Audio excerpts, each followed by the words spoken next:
आप सभी का एक फिर से स्वागत है हमारे पौराणिक कथा यूट्यूब चैनल पर। भीलनी की शिव भक्ति सिंह केतु पांचाल देश का एक राजा था। राजा बहुत बड़ा शिव भक्त है। शिव आराधना और शिकार उसके दो चीजें प्यारी थीं। वह शिकार खेलने रोज जंगल जाता था। एक घने जंगल में सिंह केतु को एक ध्वस्त मंदिर दिखा। राजा शिकार की धुन में आगे बढ़ गया, पर सेवक भील ने ध्यान से देखा तो वह शिव मंदिर था, जिसके भीतर लता पत्रों में एक शिवलिंग था। भील का नाम चंड था। सिंह केतु के सानिध्य और उसके राज्य में रहने से वह भी धार्मिक प्रवृत्ति का हो गया था। चबूतरे पर स्थापित शिवलिंग, जो कि अपनी जलहरी से लगभग अलग ही हो गया था, वे उसे उखाड़ लाया। चंड ने राजा से कहा, महाराज, ये निर्जन में पड़ा था, आप आज्ञा दें तो इसे मैं रख लूं, पर कृपा कर पूजन विधि भी बता दें ताकि मैं रोज इसकी पूजा कर पुण्य कमा सकूं। राजा ने कहा कि चंद भी इसे रोज नहलाकर इसके फूल बेल पत्तियों से सजाना, अक्षत फल मीठा चढ़ाना, जय भोले शंकर बोलकर पूजा करना और उसके बाद इसे धूप दीप दिखाना। राजा ने कुछ मजाक में कहा कि इस शिवलिंग को चिता भस्म जरूर चढ़ाना और वो भस्म ताजी चिता राख की ही हो।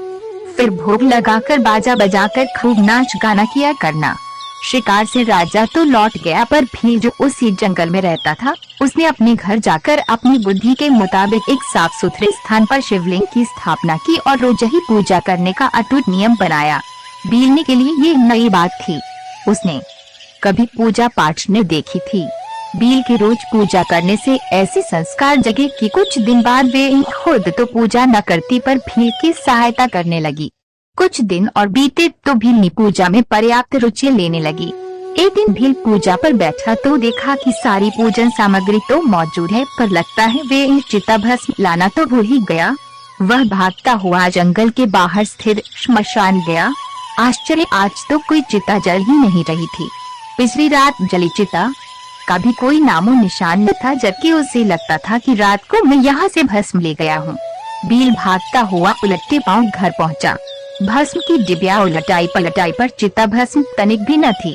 चिंता और निराशा में उसने अपनी भीलनी को पुकारा, जिसने सारी तैयारी की थी। पत्नी ने कहा, आज बिना भस्म के ही पूजा कर ले, शेष तो सब तैयार है।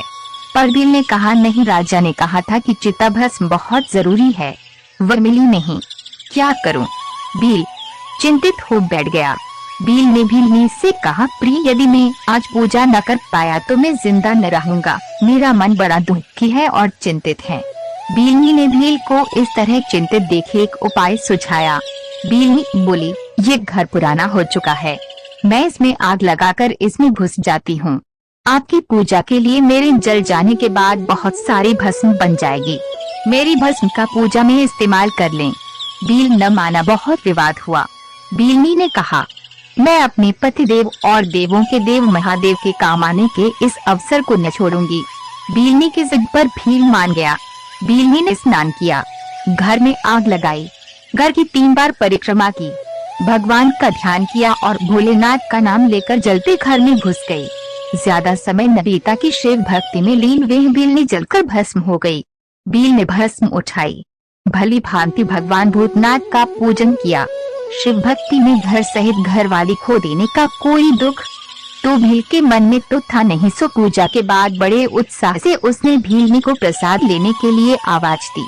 क्षण के भीतर ही उसकी पत्नी समीप बने घर से आती दिखी। जब वो पास आई तो भील को उसको और अपने घर के जलने का ख्याल आया।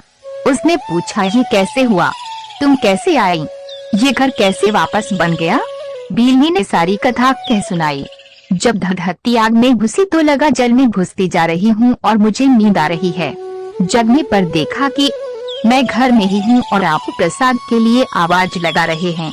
वे ये सब बातें कर ही रहे थे कि अचानक आकाश से एक विमान वहाँ उतरा। उसमें भगवान के 4 गण थे। उन्होंने अपने हाथों से उठाकर उन्हें विमान में बैठा लिया। गणों का हाथ लगते ही दोनों के शरीर दिव्य हो गए। दोनों ने शिव महिमा का गुणगान किया और फिर वे अत्यंत श्रद्धायुक्त भगवान की आराधना का फल भोगने। समस्त व्रत कथाओं को सुनने के लिए आज ही हमारा चैनल सब्सक्राइब करें और हमारे नई व्रत कथा का नोटिफिकेशन पाने के लिए बेल आइकन दबाना न भूलें।